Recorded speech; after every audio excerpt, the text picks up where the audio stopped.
E aí, pessoal, tudo bem? A palestra agora é um tema muito interessante que eu particularmente gosto muito. Trabalho com isso lá dentro do seu web. Trabalho com a parte de web semântica. E um assunto, logo que eu comecei a estudar web semântica, lidar com esse assunto, veio o termo ontologia. Eu fiquei um pouco assustado, confesso, mas aí depois, com o tempo, passou a ficar mais claro isso, passei a entender melhor o que se tratava. E quando eu soube que o professor Hishiro Mizoguchi viria para o Brasil e viria para a conferência, a gente disputou a tapa lá dentro do seu web, quem poderia fazer essa moderação, fazer a introdução desse assunto aqui para vocês. Então, só vou fazer um breve histórico dele aqui, comentar um pouco do professor Hishiro, e só para entender o contexto e a importância desse cara para a nossa conferência e para esse assunto.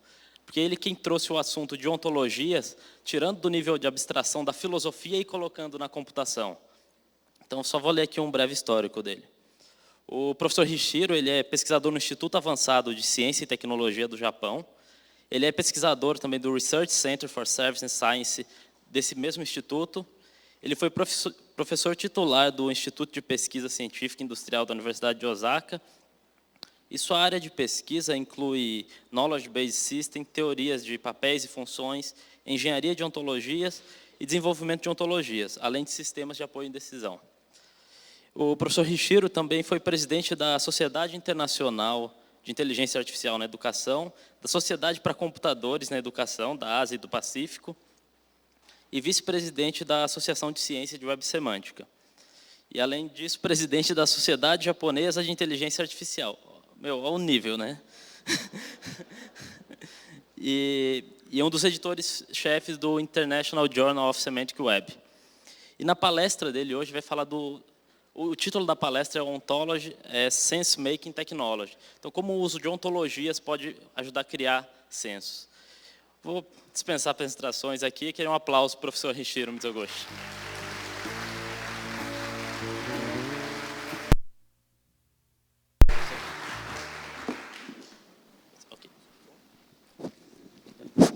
Okay.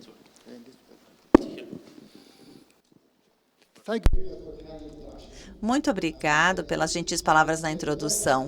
É uma honra e um prazer vir até aqui para poder compartilhar algumas ideias sobre ontologia como uma tecnologia na construção de sentido. O que estamos fazendo?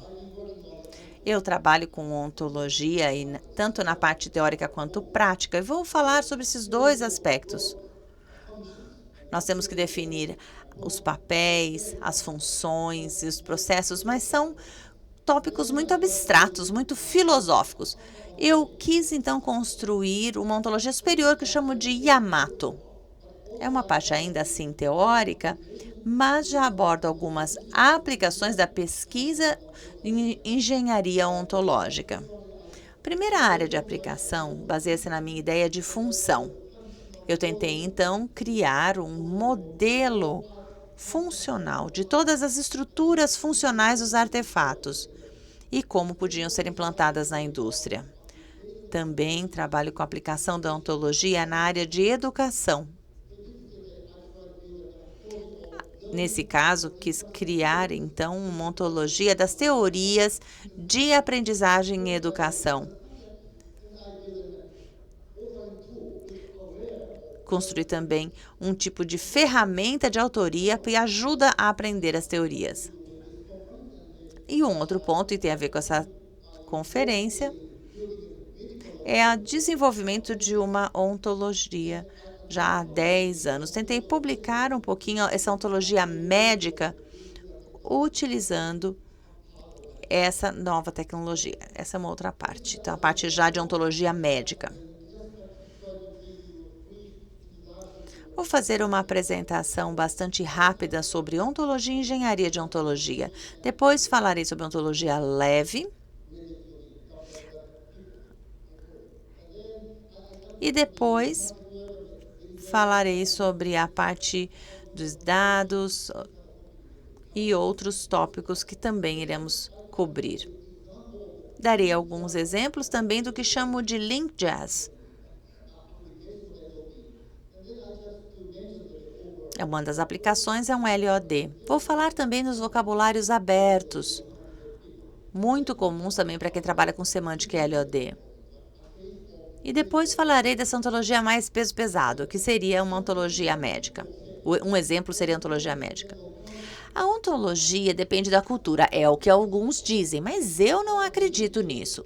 Eu acredito que apesar dos vocabulários serem dependentes das culturas, o que é importante é a questão do significado. Vou dar exemplo de alguns falsos amigos entre o Japão e a China. Aqui nós temos duas letras em kanji. Então, uma quer dizer mão, a segunda quer dizer papel.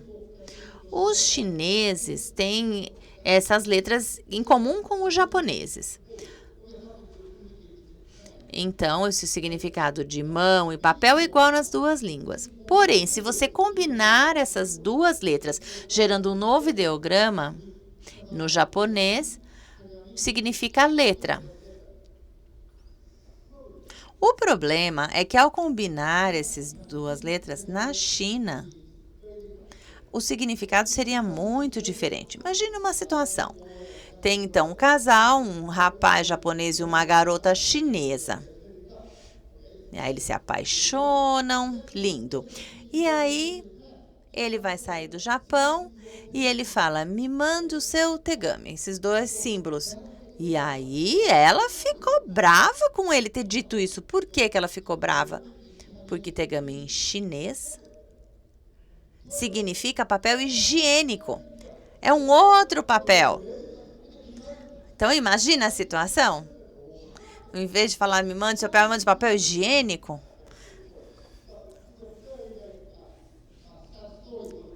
Então, acho que o rapaz não ia se dar muito bem nesse bilhetinho, não. O final não ia ser nada feliz, porque é um falso amigo, é um falso cognato entre as duas línguas. Então, existe diferença, os vocabulários são diferentes. A ontologia não tem tanto a ver com a cultura. Bom, o que é a ontologia, então? Em filosofia, significa a teoria do ser. É sobre a existência. Em ciência da computação, a ontologia é uma especificação explícita de entidades e relações desse mundo-alvo com a finalidade de serem compartilhadas dentro de uma comunidade e serem usadas para construir um modelo nesse mundo-alvo. Basicamente, essa é a estrutura desse mundo. Normalmente especifica como vemos o mundo. Então, a ontologia é muito importante. Vou dar um exemplo. Imagine a ontologia de um veículo. Uma ontologia simples seria colocada desta forma. Veículos. Bom, temos 3 tipos de veículos. Um veículo que anda na água, um que anda no chão e um que anda no ar. Então, poderíamos ter aqueles que têm motor, carro, caminhão. Agora, para mim, a ontologia do veículo deveria ser colocada de forma diferente. Temos que pensar no mundo do veículo, não só no veículo em si. Pensar não só na taxonomia do veículo, precisamos pensar também como diferenciamos entre os diversos veículos, talvez em termos de função. É para transportar pessoas, é para transportar carga. E quais são os seus atributos? Tamanho, potência. Quais são os seus componentes? Um ponto muito importante é que, por exemplo, ele pode ser usado no sistema de tráfego. Existe também uma ontologia deste sistema. Por isso que é tão difícil determinar a ontologia desse mundo-alvo. Eu gosto de trabalhar na engenharia da ontologia. Ela como fosse uma tecnologia do conteúdo. É possível, através dela, fazer uma representação consistente do conhecimento, oferecendo uma diretriz ou um ponto de vista explícito. Podemos, então, compartilhar conhecimento em vários domínios. E um outro ponto muito importante é que é possível construir sistemas inteligentes que estão conscientes da ontologia. A ontologia é uma base, é como se fosse uma infraestrutura. Nós construímos sobre a ontologia. É muito importante entender esse conceito da engenharia da ontologia. Existem vários tipos de ontologias. Primeiro, a ontologia superior. Ela discute o que é processo, o que é tempo. Existem várias ontologias neste grupo. Dolce, que é do grupo italiano, BFO, um grupo americano, UFO, um grupo de brasileiros, e Yamato, que é um grupo que foi desenvolvido por mim. Ou seja, vários tipos de ontologias superiores existem. E nós temos também a ontologia do domínio.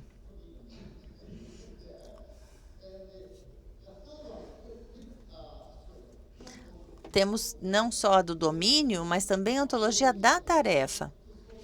Porque, às vezes, dentro de um domínio, você tem que resolver uma certa tarefa específica.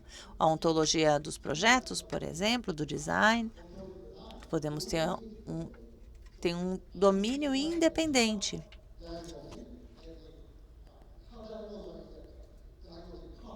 Então, por exemplo, fazer o diagnóstico.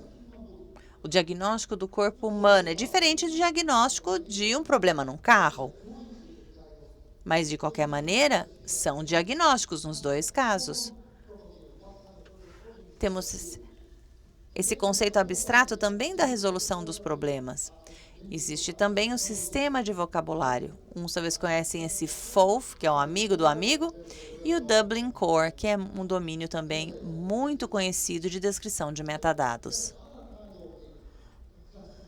Existe um outro tipo de classificação da ontologia, que seria a dicotomia da ontologia, que seria uma ontologia peso-pena, ontologia peso-pesado.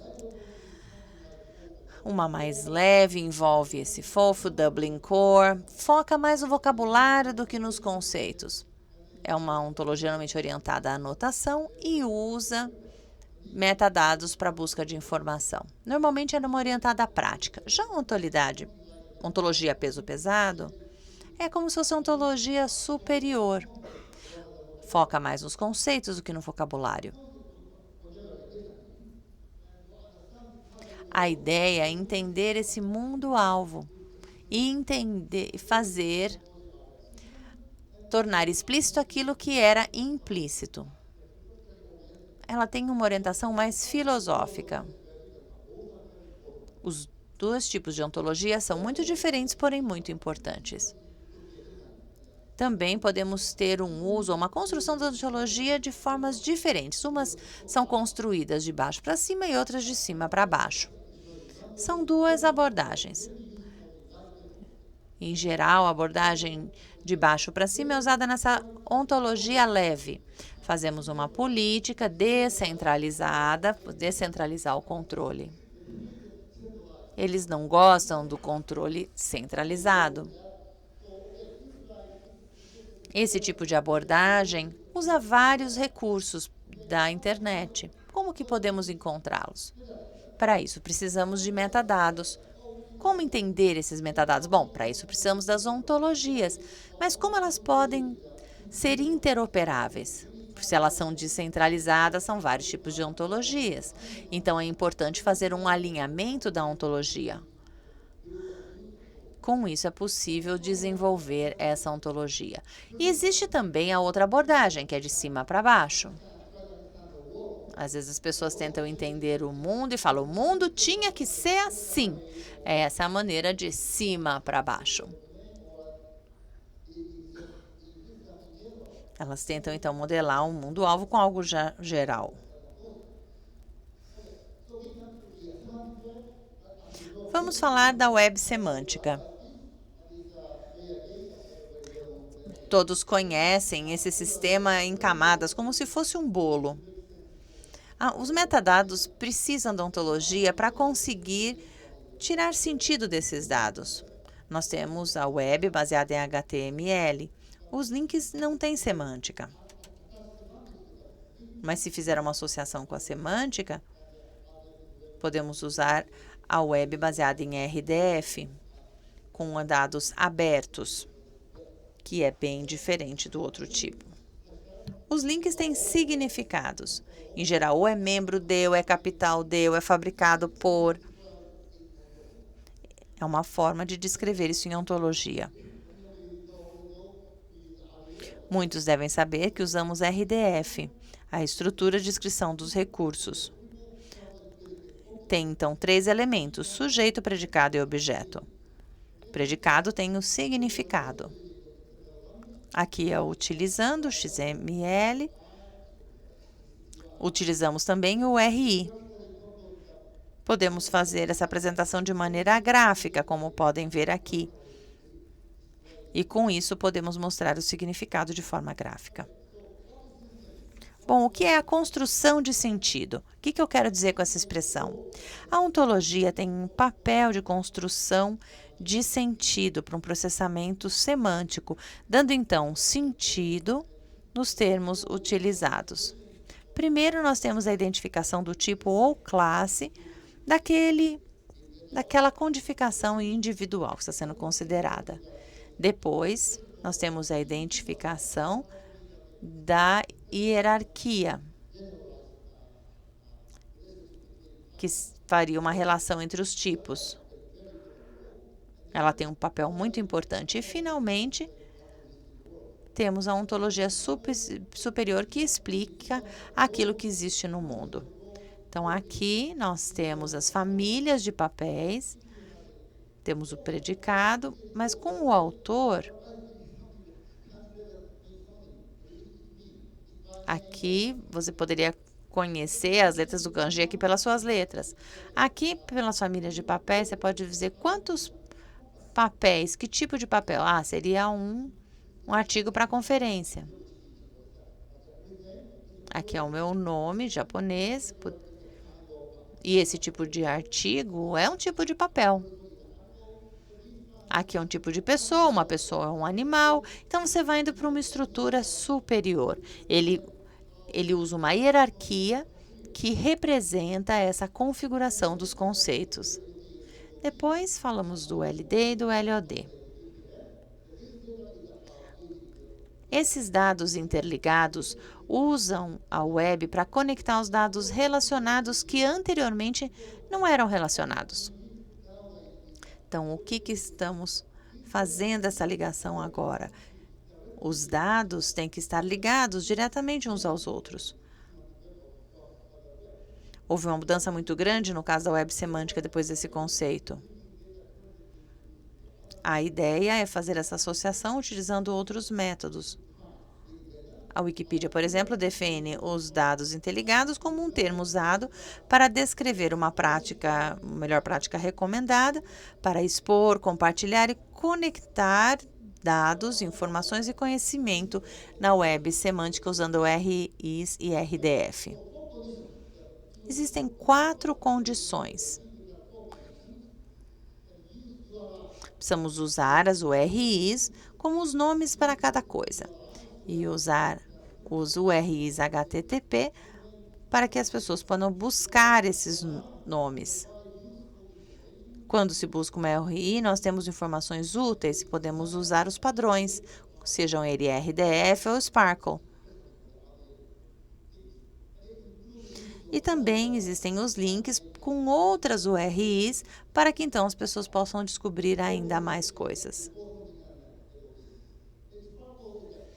O Sparkle é uma linguagem de busca para o RDF. Aqui um exemplo simples. Muitas pessoas sabem que SQL é muito próximo. Nós tentamos achar um padrão gráfico, chegar a um valor. Aqui podemos ver qual é o URL. Não dá para ler inteiro, mas enfim, este seria um exemplo.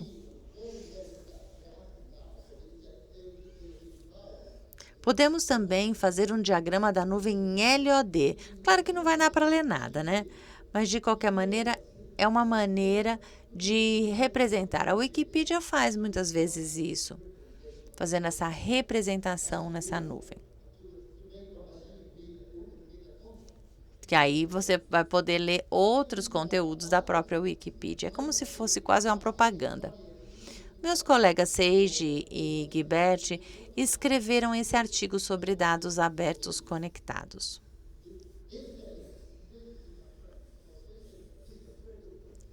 Me disseram que esse livro era ótimo.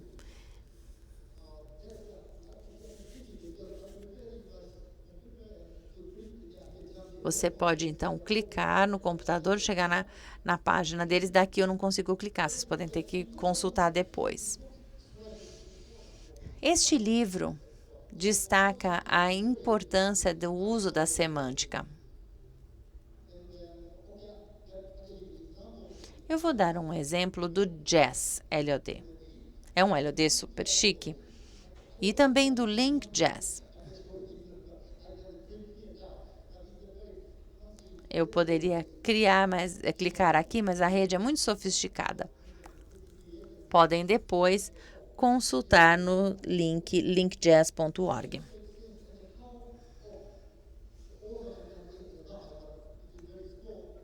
Aqui, novamente, as letras são pequenas, não vão conseguir ler à distância. Para poder criar um link jazz, você vai ter que ter muitos dados para poder ser organizados. Mas que dados são necessários para publicar fazendo o uso do LOD? Temos que pensar nas entidades existentes. No caso de música, por exemplo, é importante saber quem é o músico. Pode ser um músico, pode ser um grupo de músicos. É importante fazer essa distinção. E aí temos que ver se, na verdade, é um tipo de música gravada ou é um evento. Ou seja, definimos quais são as entidades necessárias. E é assim que se cria uma lista de entidades. O que é o evento? Eles pensam, então, um evento, essa apresentação, não tentam reinventar a roda de forma alguma. Eles usam já ontologias existentes. Aqui, como vem no evento, nessa URL, nós temos, por exemplo, thing, uma coisa. Então, uma entidade simples tem o tempo, quando está acontecendo, o momento em que aconteceu, quem participou deste evento. Então, o agente ali à direita. O fator espacial. Então, este evento foi feito onde? O local, o fator. Então, aqui nós vemos tudo isto já preparado. Podem, então, ser reutilizados. E para uma coisa simples como essa, então temos uma coisa, um thing lá em cima, depois o agente, como definir agente. Então, eles reutilizam os já existentes. Depois o friend of a friend, o FOF, que é uma ontologia bem conhecida para usar a descrição de metadados. Então, para o agente, definido na ontologia FOAF. Depois para a organização, depois para o grupo, tudo já está lá. Depois o MO, para a ontologia musical, MO. Então, eles também pegam isto já pronto, definindo o agente, definindo o músico, não é? E assim eles fazem a composição com as várias unidades já utilizadas. E há também as propriedades que são importantes. Depois de identificar quais entidades são necessárias, quais relações entre as entidades são importantes, aí nós teremos as propriedades. Como os músicos se conhecem, em que situação eles fazem, por exemplo, uma jam session juntos. Então, todas essas informações são importantes. Quem pertence a qual organização? Então, aqui nós vemos as relações entre essas entidades. Pessoa, pessoa, organização, pessoa, organização, organização. E aqui também nós vemos, eles são usados para definir as propriedades. Mais uma vez, a letra bem pequena, nem eu consigo ler daqui, diz ele. E eles inventaram, então, novas propriedades, que de uma forma têm que ser definidas, uma superclasse.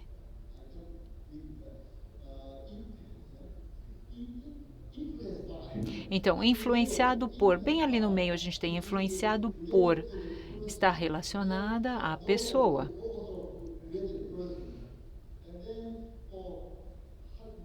E depois, quem é conhecido, quem conhece aquela pessoa, house known. Então, assim estabelecem relações, inventando novas propriedades sobre aquelas já existentes. Aqui o FOAF, Friend of a Friend, que é super conhecido, esta ontologia muito conhecida, são 15 classes. E eu nem sei quantas propriedades, que eu não contei, mas elas já existem. Você pode facilmente descrever uma pessoa de várias formas usando isto. Aqui um outro exemplo. Usando essas informações, e nós vemos aqui este exemplo de como resgatar as informações. Eu peço desculpas, diz ele, porque nós não conseguimos ler.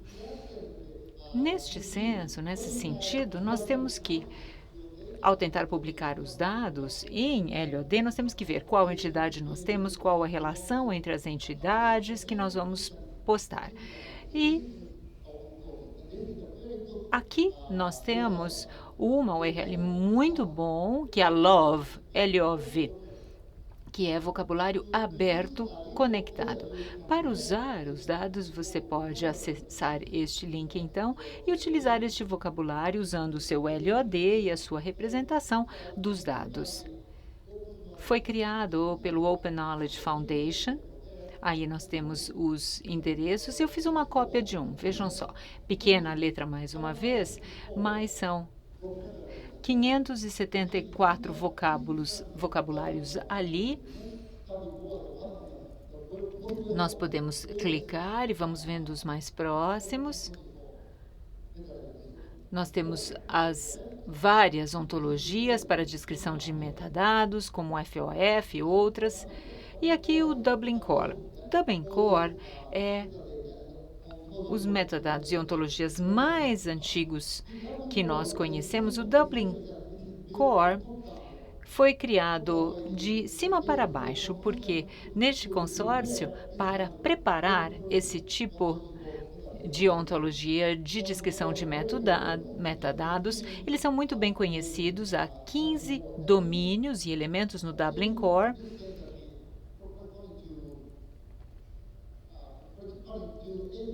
Que correspondem a entidades e propriedades. São 55 propriedades específicas do Dublin Core. O Google tem o Google Knowledge Graph, que é um produto bem importante também, mas a gente pode pular, porque eles fazem coisas muito semelhantes para que os mecanismos de busca fiquem mais inteligentes. O esquema.org, eu sei que alguns já conhecem, a gente pode até pular. O esquema.org é bem conhecido, é bem útil e usado por muitos dos desenvolvedores e para quem faz manutenção de homepage. Ele é bem útil e a sua descrição do vocabulário estava mostrado lá. Bom, vou resumir então o que eu disse até agora. O que nós discutimos? A ontologia é necessária para LD e LOD e ajuda a termos significado dos dados que estão sendo usados. Muitos vocabulários estão disponíveis. Você pode reutilizar aquilo que lhe interessa. Você não precisa de uma ontologia pesada, não? Será que não precisa mesmo? Não, é claro que não. As ontologias pesadas não são tão necessárias assim nesse mundo LD ou LOD. Eu, há algum tempo, estou trabalhando com o desenvolvimento de ontologia médica já. E nós temos um link da nossa ontologia para as ontologias médicas já existentes, mas o problema é que a ontologia médica já bem conhecida no mercado, mas não há interoperabilidade entre elas. Por exemplo, as alterações de saúde, as doenças, elas pertencem à mesma categoria de ontologia, mas as doenças, os distúrbios, não são a mesma coisa do que um achado anormal, né? Às vezes você tem um sintoma, mas necessariamente não é uma doença como um todo, não é uma alteração, um estado anormal, não é necessariamente uma doença, é só um achado anormal. Então, isso é diferente, necessariamente não estão diferenciados nas ontologias. Então, nós tentamos introduzir estruturas hierárquicas bem sofisticadas para esse grau de anormalidade. E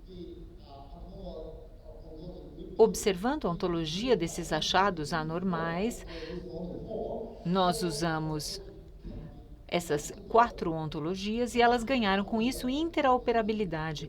E é exatamente o objetivo de ter essa comunicação entre elas. Por exemplo, aqui nós temos o SNOMED-CT, que é o nome de uma nomenclatura sistematizada de termos clínicos de medicina. São 300 mil itens de conteúdo. Vejam que é muito grande. É muito bem conhecido. Depois o MESH, o PATL, que é uma ontologia de qualidade fenotípica, e HPO, que é uma ontologia fenotípica humana. As 4 são muito boas, mas todas elas usam essa herança múltipla, quer dizer, um único traço tem várias correlações. Então, é difícil identificar a identidade visualizando essa hierarquia.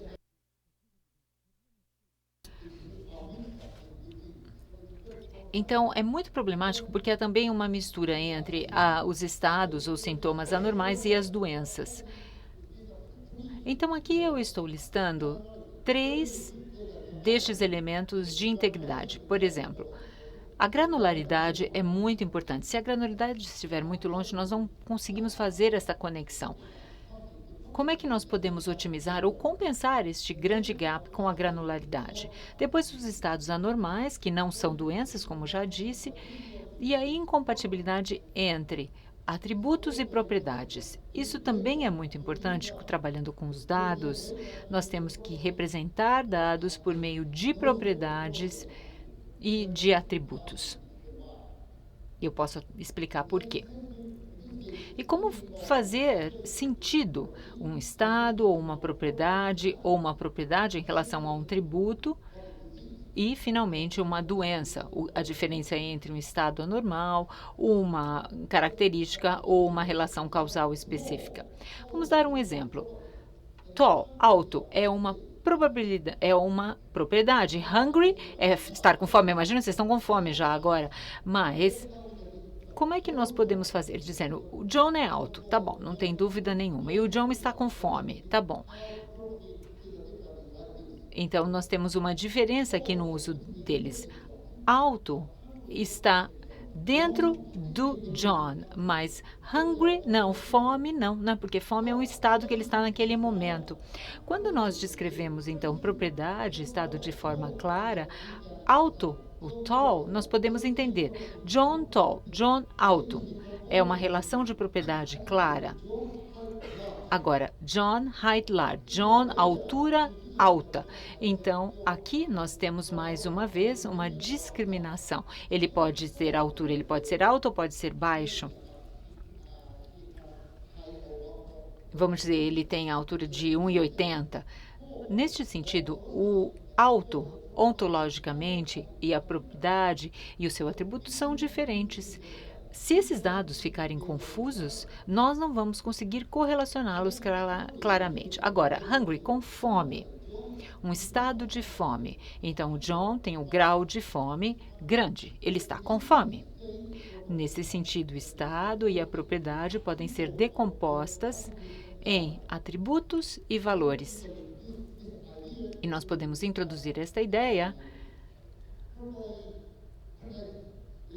para estabelecer essa conexão clara entre os dados.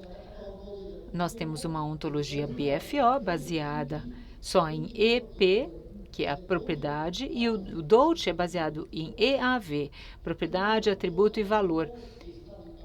O BFO é baseado em John Tall, John alto, e o Dolce é John, altura alta. E, no meu caso, nós atuamos com tudo, é a interoperabilidade. Então, preciso usar a minha ontologia Yamato para manter essa interoperabilidade entre as informações. Mais importante do que isso ainda,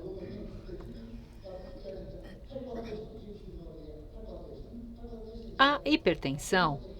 Um paciente com hipertensão, é muito comum, não é, dizer isso no médico. A hipertensão é composto de entidade e variáveis de pressão, porque a hipertensão é composta de pressão arterial elevada, alta. É uma propriedade, então, usada, composta de 3 elementos em um. É uma terminologia bem específica mesmo.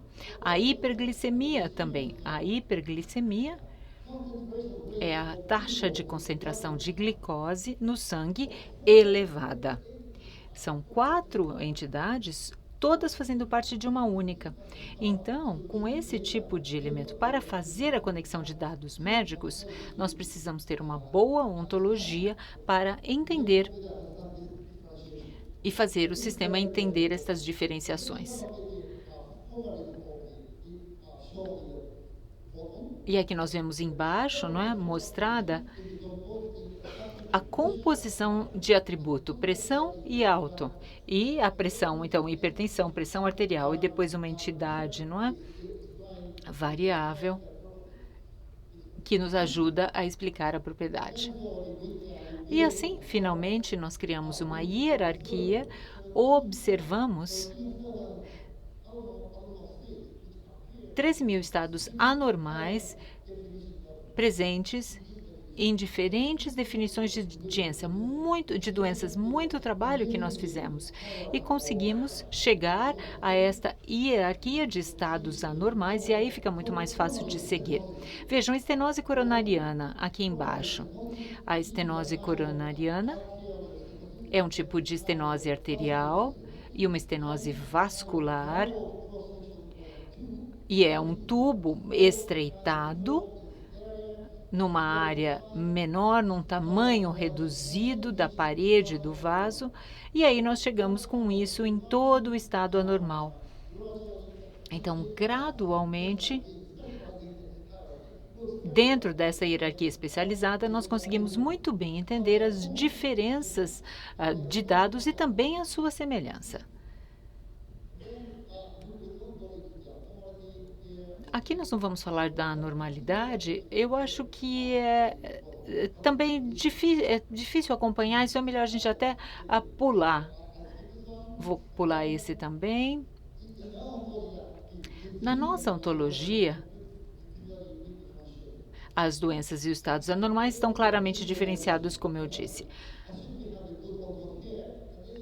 Bom, se nós tivermos uma boa ontologia, nós podemos partir do pressuposto que nós vamos resolver este problema. Aqui é o pato, não é? É a ontologia fenotípica. E aqui o HPO, que é a normalidade específica humana.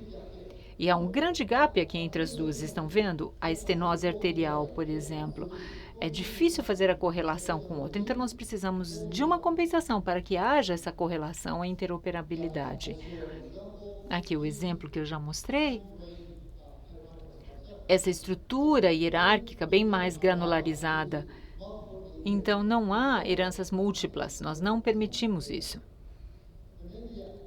Assim, aqui um outro problema, que é um estado anormal e a doença. Então, uma estenose da artéria coronariana é uma doença da artéria coronariana. E a mesma ontologia aqui, se nós correlacionarmos,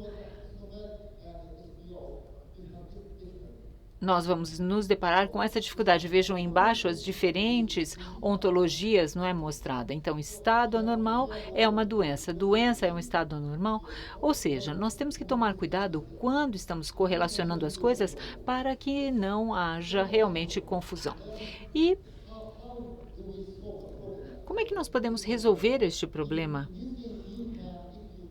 Se nós relacionarmos o sistema pato com o HPO, nós temos estenose arterial como sendo uma área. Estenose arterial é quando o vaso fica bem estreitado, não é? Então, se nós aqui fizéssemos essa correlação, os resultados não seriam precisos. E assim, finalmente introduzindo a minha ontologia, conseguimos resolver todos os problemas. Desta forma, quando nós temos uma boa ontologia, podemos evitar dificuldades fazendo a correlação das diferentes ontologias. Em outras palavras, quando nós correlacionamos diferentes coisas, nós temos que tomar cuidado de qual é a ontologia, em que se basearam, fazendo análise cuidadosa e evitando dificuldades com as quais podemos nos deparar quando só correlacionamos diretamente. Agora, os meus comentários de conclusão.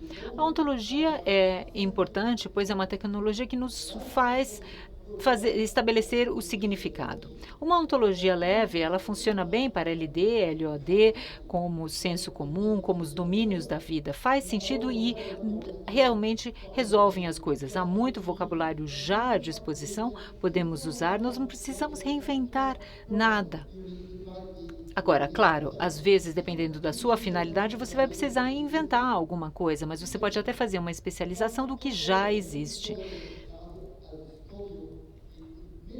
Como eu disse, na ontologia médica, não é? Uma área recente, há vários pontos de conceitualização abertos e, neste caso, houve a necessidade de uma ontologia mais pesada e uma estrutura bem cuidadosamente desenvolvida para evitar problemas quando as coisas são correlacionadas. Muito obrigada a todos por sua atenção.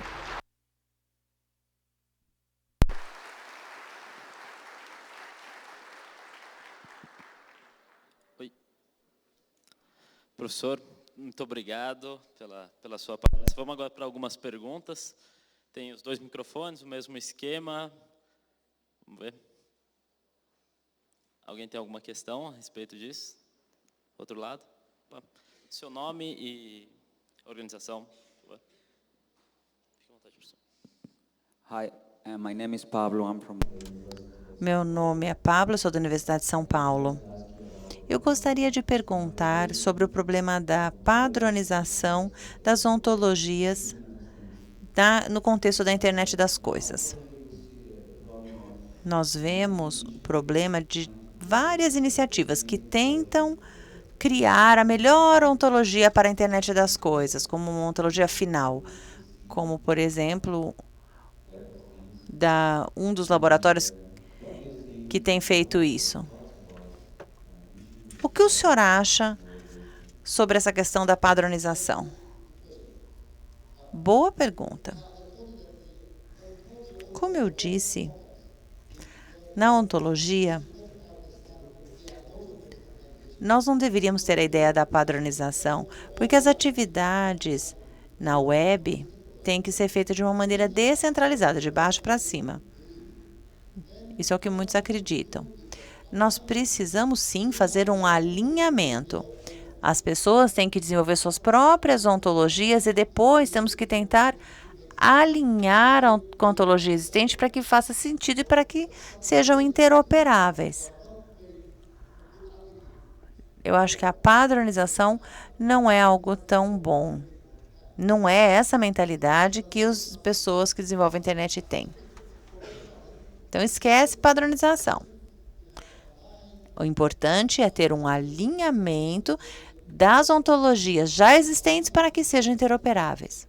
O alinhamento, sim, é muito importante. Temos feito isso e já temos feito isso nos últimos 15 anos. Desenvolvemos muitas tecnologias e agora estamos fazendo uma convergência para que tenha um bom alinhamento. Uma pergunta sobre isso, esse tema... É minha. Yes, it's mine. Ok. Então, a minha pergunta é no ponto de... A questão de ontologias aplicadas, a gente vem já com a web semântica há mais de 10 anos estudando, pesquisando isso, e hoje se vê algumas aplicações práticas, como o Google já o faz. Quais são as intersecções de ontologias, web semântica com áreas de inteligência artificial como Deep Learning?